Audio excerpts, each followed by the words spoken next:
પૂર્વ ધારાસભ્ય Punjabhai વંશે Veraval circuit house ખાતે પત્રકાર પરિષદ યોજી।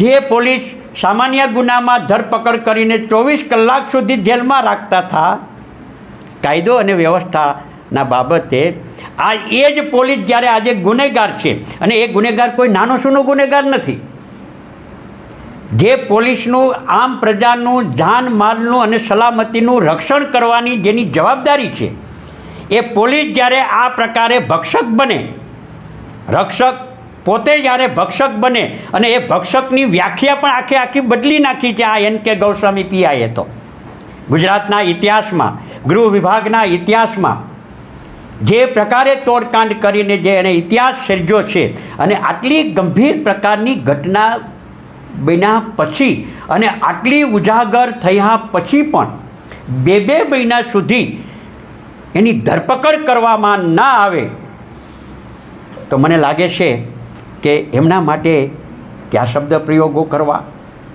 એ શબ્દો નથી।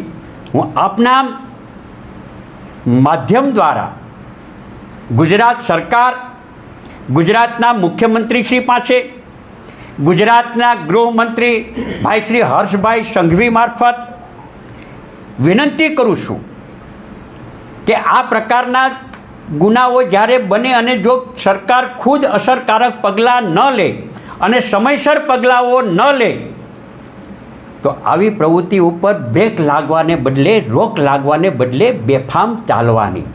તાજેતરમાં હજી ગઈકાલે હજી 2-3-4 દિવસ પહેલાં જૂનાગઢની ઘટના, રેન્જ આઈજીની વચ્ચે જ ગીર સોમનાથ જિલ્લો પણ આવે છે, તેમાં સસ્પેન્ડ કર્યા છે 2 PSIને અને PIને। જે રીતે ઈડીની બેક લગાડીને કે અથવા એમને નામે જે રીતે એ પોતે તોડકાંડ કરતા હતા, તો એનો અર્થ એ કે ગુજરાતમાં અત્યારે તોડકાંડ જે છે એ સામાન્ય વસ્તુ થઈ ગઈ છે। આ હું માંગણી કરું છું સરકાર પાસે કે આ NK ગૌસ્વામીને ઉના PI તરીકે મૂકવા માટે પ્રથમ કોણે ભલામણ કરી? એસપીની અનિચ્છા હતી છતાં મૂકવા માટે કોણે દબાણ કર્યું, કોણે પ્રેશર કર્યું? અને એ મૂક્યા પછી આ પ્રકારની પ્રવૃત્તિઓ ચાલતી હતી ઉનામાં, એ જગજાહેર હતું। કોંગ્રેસને માની લો કે વિપક્ષ તરીકે રજૂઆત કરતા હતા તો સત્તાપક્ષના લોકો પણ જાણતા હતા, સત્તાપક્ષના લોકોને ખબર નહોતી એવું પણ નહોતું, સત્તાપક્ષના લોકોને ત્યાં સ્થાનિક લોકોને પણ મુશ્કેલીઓ હતી, છતાં પણ એ રજૂઆત કરી શકતા નહોતા। તો એ તપાસ કરે અને એ NK ગૌસ્વામીની ત્યાં વતી છે કોની ભલામણો થઈ છે, એ તોડકાંડ થયા છે તો કોની ભાગીદારી છે? આ આખું કાળા ધંધાનું જે નેટવર્ક ચાલે છે એના મુખ્ય સૂત્રધારો કોણ છે? વલ્લી મટકા કોણ ચલાવે છે? દારૂના અડ્ડાઓ કોણ ચલાવે છે?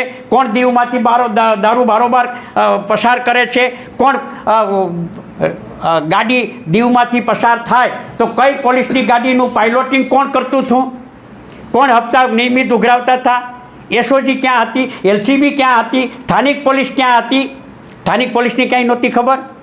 એના પોલીસની ડિટેલ કઢાવવી જોઈએ, જેમ ACBએ જે રીતે માની લો કે રેડ પાડી છે, તો પોલીસ ડિપાર્ટમેન્ટ પાસે તપાસ કરવાના ઘણા બધા માધ્યમો છે, એમની તપાસ કરવા માટે લોન પર ફોન 15 વર્ષ જૂનું ગુરુ મોબાઈલ એન્ડ ઇલેક્ટ્રોનિક્સ દરેક કંપનીના જૂના અને નવા મોબાઈલ લોન ઉપર મળશે, અને ઇલેક્ટ્રોનિક્સ આઇટમો ફ્રીજ, ટીવી, વોશિંગ મશીન ગુરુ મોબાઈલ એન્ડ ઇલેક્ટ્રોનિક્સ, સંતોષી માતાના મંદિર પાસે, અને અમારી અન્ય બ્રાન્ચ ગુરુ મોબાઈલ પોઈન્ટ આભા હોટલ નીચે પેટ્રોલ પંપ સામે ભુજ। તો મેળવો લોન પે ફોન અને તમામ ઇલેક્ટ્રોનિક્સ એપ્લાયન્સીસ।